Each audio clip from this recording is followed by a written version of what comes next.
Well, we're here at Davos and we do have with us Uday Kotak. So, Uday, thanks a lot for being with us. Since in Davos now, for the 2 years there was total negativity. Now there seems to be a lot of anticipation for the elections. That's at least what I'm picking up. Yeah, I mean, if I just sit back and look at Davos this year, first on a global scene, this year we're coming into Davos without any major global issue as such. You know, like last year the issue was potential European crisis. 1 year we had a global financial crisis. Then we had Middle East. So we don't have any major global issue at this stage if you look at Davos today from a perspective of the world.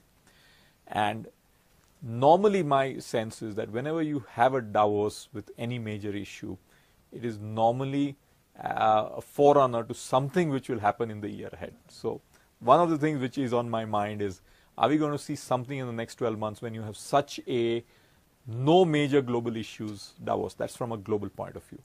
Moving on to an Indian perspective, I think the mood in Davos is less negative, but probably still indifferent. I don't think we have crossed the hump. Is indifference worse than negativity? Because indifference could mean apathy, and apathy sometimes is the worst thing to happen, because there was apathy towards India for 15 years before, suddenly India everywhere caught on. I think to a certain extent it is linked to the politics. So once we get the politics out of the way, I think it is then possible to move from a neutral position to a positive position. The current, maybe indifference is a strong word, maybe neutral is a more appropriate word. Not negative, but not positive yet.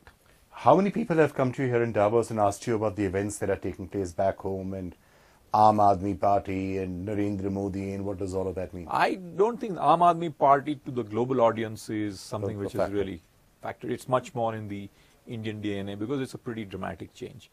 I think the world is more concerned about how we are sort of governing, how are we going to be running our country, what are the ways in which we are going to de-bottleneck ourselves, and how do we move from a country where execution is a huge challenge to making execution the core of who we are. You know, one of the things that industrialists will always tell you, certainly off camera, is that it's becoming increasingly difficult to do business in India.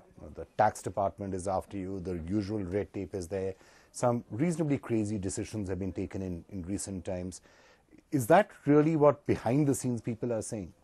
But it's much, much tougher to do business in India now than it even was 4 or 5 years ago. See, what has happened is you will hear a lot of this from really big business. Big business was able to, in a way, manage the system pretty efficiently for a long period of time. They're suddenly finding it difficult to manage the system, and the system has become, to a certain extent, negative because of all the scams which have been unfolding over time. So a lot of the noise is coming from big business. I don't see the situation as bad in the small and medium parts of India. And there the situation is quite okay. But for now, the corruption is still there. If anything, the rates have sometimes gone up for the corruption because people say the risk is higher, so we're going to charge you more. So the corruption is still there.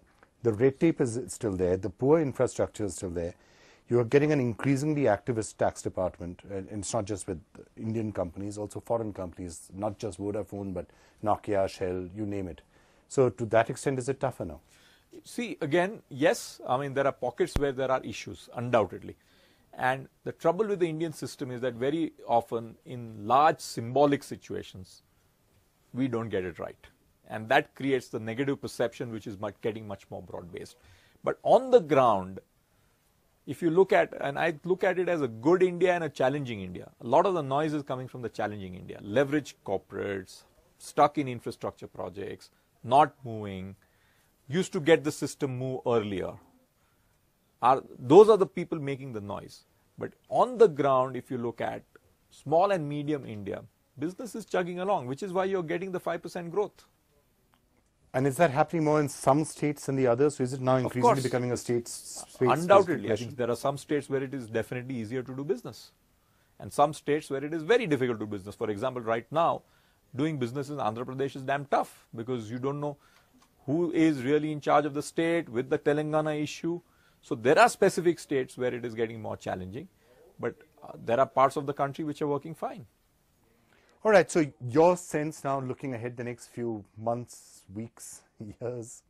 No, my view is, yes, there is a very important event which is May. I have belief that for most of us who've built our careers in India, this too shall pass, and I think we will get an outcome which hopefully will bring stability for the next few years if Indian voter really figures out what he or she wants to do. And I'm not necessarily saying combination A, B or C, but whatever combination it is, if we get some semblance of stability. So what's the worst case for you? The worst, from what point of view? From the electoral point of view. From the electoral point of view is something which you get a government which has an inability to ensure being in power even for 6 months or 12 months, and uncertainty around it, fiscal situation being stressed, global rating situation. Those are the things you want to avoid. So basically you don't want a khichdi sarkar. That's correct. That's the one thing. You don't want a very fragmented khichdi sarkar. Khichdi sarkar is a reality. Nobody is getting an absolute majority, but less khichdi in the sarkar. What do you think? There's a pretty large Indian ministerial delegation that's come this time. What do you think they should be telling the audiences out here? I mean, the audience may well look at them and saying, look, you're likely to be a lame duck. You may not even win the next election. So why should we care what you're saying? I think, first of all, they must have conviction that whichever government comes, including if their government comes, they believe that there will be a certain continuity in Indian polity and Indian governance. And I don't think that is easy for them to do it right now, because we're just 2 months away from any elections. All right. Well, Mr. Kotak, thank you so much for talking. Thank you very much. All the best. Thank you.